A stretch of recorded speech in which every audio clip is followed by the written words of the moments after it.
Inani labantu ababhubhileyo kwingozi yebhasi ebandakanya amalungu ecawe ase-12 Apostles linyuke layokutsho kwithoba ngobusuku baphezolo. Kuxelwa ukuba la malungu ecawe besuka eRichards Bay esiya eShakaskral KwaZulu-Natal emva kwemini ngecawe ngethuba kugqabhuka ivili kwaye umqhubi ephulukana nolawulo lwebhasi ethe yantlitheka kwihlathi elikufutshane.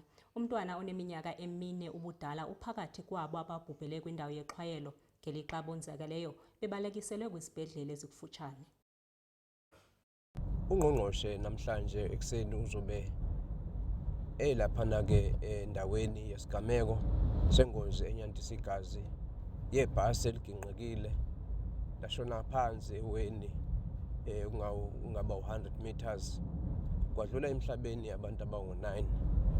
Ungqongqoshe ke uthole ireport izolo ebusuku bese ku 11:30 eyithola eqhamuka laphana ke kwi-team isebenza kakhulu kuyikhandla nokuyinikela yaka Road Traffic Inspectorate.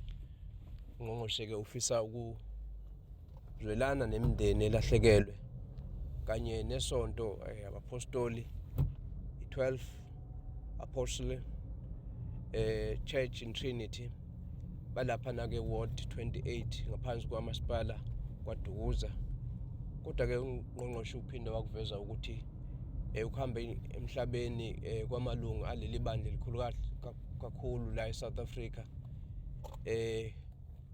kuyadabukisa kakhulu, bese kuzelela ukuthi ke ithimba aliholayo lomnyango lizoxhumana nemindeni namhlanje uqinisekisa ukuthi ke kuhlelwa ukuthi ngabe bazofishwa kanjani abashiyileyo nokuqinisekisa nje ukuthi bathola indlela izotha ukuthi bafihlwe.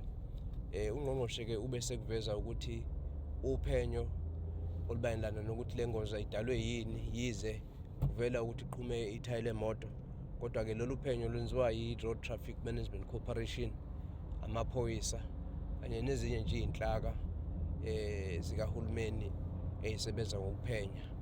Ungqongqoshe ke ube segcizelela ukuthi bonke abafundisi ukuhlanganisa umfundisi oyi-chaplain ye-department u-Apostle V Mpungose ibona ababaluleke kakhulu ekuthenini ke basixhumanise nomdali kulesi sikhathi esinzima kangaka.